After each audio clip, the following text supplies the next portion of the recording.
Hi மக்களே, big pass வீட்டுக்குள்ள rules book அப்படிங்கிற ஒரு ஆப்ஷன் வந்து வச்சிருந்தாங்க. அதாவது பாய்ஸ் வீட்டுக்கும் கேர்ள்ஸ் வீட்டுக்கும் அவங்களே ஒரு ரூல்ஸ் புக் வந்து உருவாக்கிக்கணும் அப்படிங்கிற மாதிரி ஒரு கண்டக்ட் இருந்துச்சு. அந்த கண்டக்ட் வந்து 2 நாளா வந்து நேற்று இன்னைக்கு வந்து இந்த ரூல்ஸ் புக்குங்கிறது வரல. அதனால கொஞ்சம் ஒரு 50% டல்லா தான் போயிட்டு இருந்துச்சு.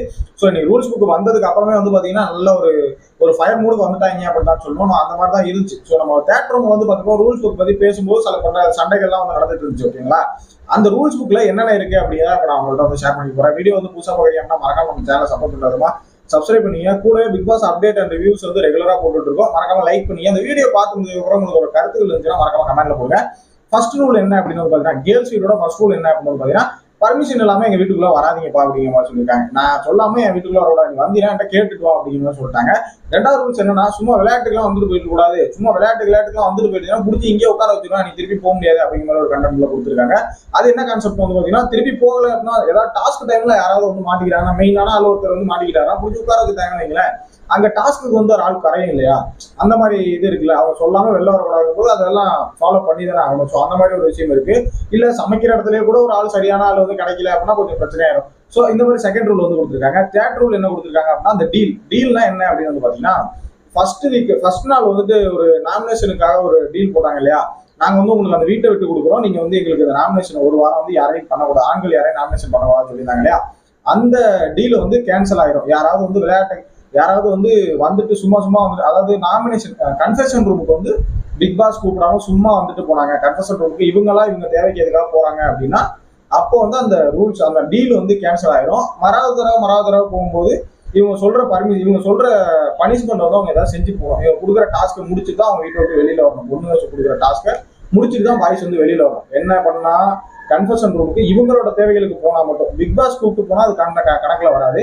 இவங்களோட தேவைக்கு போனா அவங்க சொல்றதை செஞ்சுட்டு தான் ஆடணும், பாடணும், குதிக்கணும், அந்த மாதிரி தான் பண்ணிட்டு தான் வெளியில வரணும். இந்த ரூல்ஸ் தான் வந்து பாத்தீங்கன்னா கேர்ள்ஸ் வந்து கொடுத்துருக்காங்க. நம்ம பாய்ஸ் வீட்டுல என்னென்ன ரூல்ஸ் கொடுத்துருக்காங்கன்னு பாத்தீங்கன்னா, பர்மிஷன் இல்லாம என் வீட்டுக்குள்ள வராது, அதே கண்டென்ட் தான். பட் வந்தாலும் நீ எதுக்கு வந்தாலுமே அந்த வேலையை நீ செய்யக்கூடாது. வந்தாலும் நீ சும்மா தான் இருக்கணும். பட் இது கொஞ்சம் லோவா தான் இருந்துச்சு. இது எதுக்குடா வரணும், அவங்க கூட சும்மா வந்து சுத்திட்டு போவாங்களே, வந்து சுத்திட்டு அவங்க மட்டும் போயிட்டு இருப்பாங்களே அப்படிங்கிற மாதிரி தான் இருந்துச்சு. ஃபர்ஸ்ட் ரூலும் கொஞ்சம் நல்லா தான் இருந்துச்சு. பட் செகண்ட் ரூல் வந்து பாத்தீங்கன்னா, செகண்ட் அவங்களுக்கு உள்ள ரூல்ஸுக்கான இது என்னன்னா, ஒண்ணுமே இல்லாம கேர்ள்ஸ் வந்து பக்காவா ரூல்ஸ் போட்டுருக்காங்க. பட் பாய்ஸ்கிட்ட வந்து நிறைய விஷயங்கள் இருக்கு. ஸ்டோர் ரூம் இருக்கு, கிச்சன் இருக்கு, இந்த மாதிரி விஷயங்கள் இருக்கும்போது கூட பசங்க வந்து பாத்தீங்கன்னா கொஞ்சம் மைனஸ் தான் சொல்லுவோம் கேர்ள்ஸ் வந்து கம்பேர் பண்ணும்போது. ஃபர்ஸ்ட் ரூலு, நீ வந்தாலும் நீ எதுவும் செய்யக்கூடாதுங்கிற மாதிரியான ஒரு ரூலு. பட் அவங்க கேட்கறாங்க இல்ல நீங்க வரக்கூடாது அப்படின்னா வரவே கூடாதுன்னு அர்த்தங்கிறாங்க. பட் இந்த ஃபர்ஸ்ட் ரூலே வந்து கொஞ்சம் மைனஸா தான் இருக்கு. செகண்ட் ரூல் வந்து பாத்தீங்கன்னா, ஸ்டோருக்கு 2 இன்சார்ஜ் போட்டுருவோம். நீ எது எடுக்கணும்னாலும் அந்த இன்சார்ஜ் வந்து கொடுக்குற டாஸ்க்கை செஞ்சு முடிச்சுட்டு தான் நீங்க வந்து ஸ்டோர் ரூம்ல போய் எடுக்கணும் அப்படிங்கிற மாதிரி ஒரு விஷயம் வந்து கொடுத்துருக்காங்க. தேர்ட் வந்து பாத்தீங்கன்னா, வாட்டருக்குன்னு ஒரு இன்சார்ஜ் போட்டிருக்கேன். அவர் வந்து பாத்தீங்கன்னா ரவீந்தர் தான் வாட்டருக்குன்னு இன்சார்ஜ் போட்டிருக்காங்க. அப்படி வாட்டருக்கு இன்சார்ஜ் போட்டுக்கிறதுனாலே பாத்தீங்கன்னா ரவீந்தர் சாருக்கு தனியான ஒரு பவர் என்ன அப்படின்னா, இந்த வீட்டுல வந்து எங்க வேணா ஒரு உட்காந்துக்கலாங்கிற மாதிரி ஒரு பவர் கொடுத்துருக்காங்க. இது இவங்களுக்காக வந்து கொடுக்கல, ரவீந்தரால முடியாது, ஒரு சில சேர்ஸ்ல உட்கார முடியாதுங்கிறதுனால. ஸோ அப்படி இல்லைன்னா ஒரு பெட்ல மட்டும்தான் இருக்கணும், அந்த வீட்டுக்குள்ள இருக்கணும். ஸோ அதனால வந்து பாத்தீங்கன்னா எங்க வேணா உட்காந்துக்கலாங்கிற மாதிரியான ஒரு பர்மிஷன் வந்து கொடுத்துருக்காங்க ரவீந்தர் சாருக்கு. நெக்ஸ்ட் பாத்தீங்கன்னா, சமைக்கிறது கிச்சனு போறதுக்கு வந்து ஒரு இன்சார்ஜ் வந்து இவங்க கொடுப்பாங்க. அந்த ஒரு இன்சார்ஜ் கீழே வந்து யார் சமைக்கணும் அப்படிங்கிறதையும் இவங்க தான் சொல்லுவாங்க அப்படிங்கிற மாதிரி. ஆனா யார் உங்களுக்கு சமைக்கணுங்கிறதையும் இவங்க தான் சொல்லுவாங்க அப்படிங்கிற மாதிரியான ஒரு ரூல்ஸ் வந்து பாய்ஸ் வந்து வச்சிருக்காங்க. இந்த மாதிரியான ரூல்ஸ் வந்து பாத்தீங்கன்னா பாய்ஸோட டீம் வந்து வச்சிருக்கு. இந்த ரூல்ஸ் கேர்ள்ஸ் பாய்ஸ் ரூல்ஸ்ல உங்களுக்கு எது பெட்டரா படுது அப்படிங்கிறது வந்து மறக்காம கமெண்ட்ல போட்டுருங்க. வீடியோ பிடிச்சா லைக் பண்ணுங்க. நெக்ஸ்ட் வீடியோ மீட் பண்ணலாம். தேங்க்யூ.